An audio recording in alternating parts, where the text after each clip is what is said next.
दो चार पंखुड़ी फूलों की धरती का भार नहीं होती।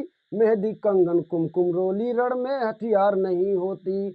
चरखों से नहीं लड़ा जाता सीमा पर गोलों के आगे। रामायण नहीं पढ़ी जाती सीमा पर सोलों के आगे। धरती के घोर कुहासे को केवल सूरज हर सकता है। एटम बम से रक्षा केवल एटम बम ही कर सकता है। नमस्कार दोस्तों, मैं राम प्रसाद मौर्य और स्वागत है आपका हमारे YouTube channel natural physics classes में। दोस्तों, आज हम बात करेंगे कक्षा 10 और कक्षा 12 की एक इम्पॉर्टेंट टॉपिक जिसका नाम है अपवर्तनांक। अपवर्तनांक में दो कैटेगरी होता है। एक को कहा जाता है सापेक्ष अपवर्तनांक, सापेक्ष अपवर्तनांक।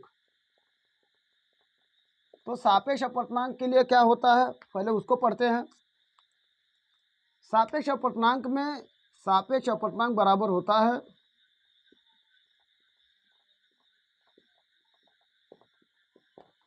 पहले माध्यम में प्रकाश की चाल, पहले माध्यम में प्रकाश की चाल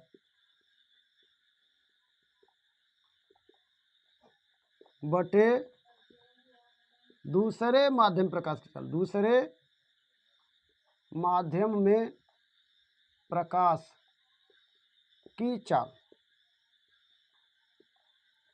मान लीजिए कोई प्रकाश किरण है, कोई प्रकाश किरण एक माध्यम से दूसरे माध्यम में जा रही है। प्रकाश किरण एक माध्यम दूसरे माध्यम में जा रही है, तो इसके जाने का रूट यही है। तो आप पढ़े हैं, जब प्रकाश एक माध्यम से दूसरे माध्यम में जाती है तो अपने मार्ग से विचलित हो जाती है। तो यह इसका विचलन हो गया। अब इसके विचलन के हिसाब से देखकर बता सकते हैं कि कौन सघन है कौन विरल है। तो यह माध्यम हो जाएगा सघन और यह माध्यम हो जाएगा विरल। मान लीजिए सघन माध्यम प्रकाश की चाल कितनी है, v1, और विरल में कितनी है, v2। ये माध्यम है 1 और ये माध्यम है कितना, 2, और ये कैसा माध्यम है, विरल है।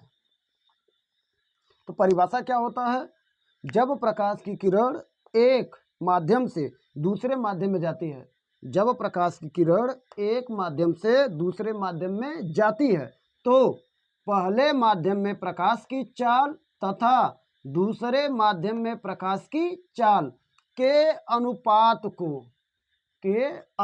को सापेक्ष अपवर्तनांक कहते हैं। फिर से, जब प्रकाश की किरण एक माध्यम से दूसरे माध्यम में जाती है, तो पहले माध्यम में प्रकाश की चाल तथा दूसरे माध्यम में प्रकाश की चाल के अनुपात को, इस लाइन को अनुपात पढ़ा जाता है, के अनुपात को सापेक्ष अपवर्तनांक कहते हैं। सापेक्ष अपवर्तनांक को यन से रिप्रेजेंट किया जाता है। अब यन तो ठीक है, लेकिन कैसे, पहले माध्यम का मतलब 1 हो गया, दूसरे माध्यम का क्या हो गया, 2, तो इसको कहेंगे 1n2, मतलब पहले माध्यम के सापेक्ष दूसरे माध्यम का अपवर्तनांक। इसका सूत्र होगा पहले माध्यम में चाल बटे दूसरे माध्यम में चाल। इसका कोई मात्रक या नहीं होता है, सापेक्ष अपवर्तनांक का मात्रक नहीं होता, क्योंकि ऊपर भी चाल नीचे भी चाल, चाल का दोनों का मात्रक सेम होता, कट जाएगा। फिर से, जब प्रकाश की किरण एक माध्यम से दूसरे माध्यम में जाती है, तो पहले माध्यम में प्रकाश की चाल तथा दूसरे माध्यम में प्रकाश की चाल के अनुपात को सापेक्ष अपवर्तनांक कहते हैं। इसे किससे रिप्रेजेंट किया जाता है, 1n2 से, मतलब पहले माध्यम के सापेक्ष दूसरे माध्यम का अपवर्तनांक। सापेक्ष अपवर्तनांक के बाद दूसरा कैटेगरी आता है निरपेक्ष अपवर्तनांक। निरपेक्ष अपवर्तनांक, निरपेक्ष अपवर्तनांक में होता क्या है, निरपेक्ष अपवर्तनांक बराबर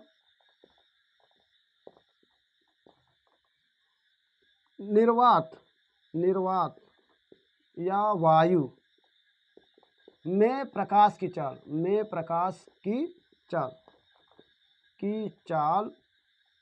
बटे माध्यम में प्रकाश की चाल।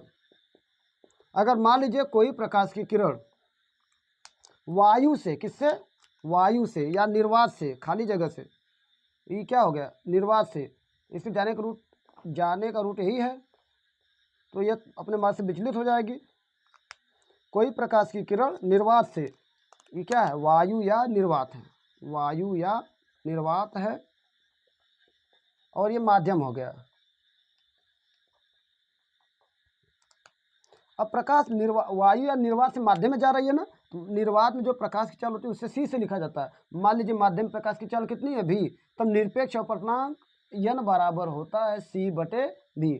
परिभाषा क्या बनाते हैं, जब प्रकाश की किरण वायु या निर्वात से किसी माध्यम में जाती है, जब प्रकाश की किरण वायु या निर्वात से किसी माध्यम में जाती है, तो निर्वात या वायु में प्रकाश की चाल, तो निर्वात या वायु में प्रकाश की चाल और माध्यम में प्रकाश की चाल, और माध्यम में प्रकाश की चाल के अनुपात को निरपेक्ष अपवर्तनांक कहते हैं। इसको भी किससे रिप्रेजेंट किया जाता है, n से। अब वायु या निर्वात में प्रकाश की चाल कितनी होती है, c, क्योंकि इसे c से लिखा जाता है, और c का मान फिक्स होता है 3 × 10⁸ मीटर प्रति सेकेंड होता है। इसका भी कोई मात्रक नहीं होता है।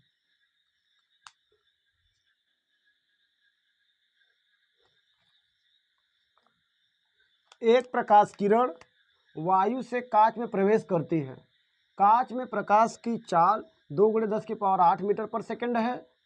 वायु के सापेक्ष कांच का अपवर्तनांक ज्ञात करना है। मतलब जो प्रकाश है वह वायु से किसमें प्रवेश करती है, कांच में। वायु से किसमें जा रही है, कांच में। तो इसका मतलब कौन सा, निरपेक्ष अपवर्तनांक लगेगा। तो n बराबर सूत्र होता है c बटे कितना, v। तो n बराबर c का मान कितना होता है, फिक्स 3 × 10⁸ बटे v का मान दिया है सवाल में 2 × 10⁸, 2 × 10⁸। इससे सॉल्व करेंगे, ये कट जाएगा, बचेगा 3/2। अब 3 में 2 से भाग करिएगा 1.5 आएगा। मतलब वायु के सापेक्ष कांच का अपवर्तनांक कितना होगा, 1.5 होगा। धन्यवाद दोस्तों। प्लीज़ चैनल को लाइक, शेयर और सब्सक्राइब कर दीजिएगा। और आपको यह वीडियो कैसा लगा कमेंट में ज़रूर लिखिएगा।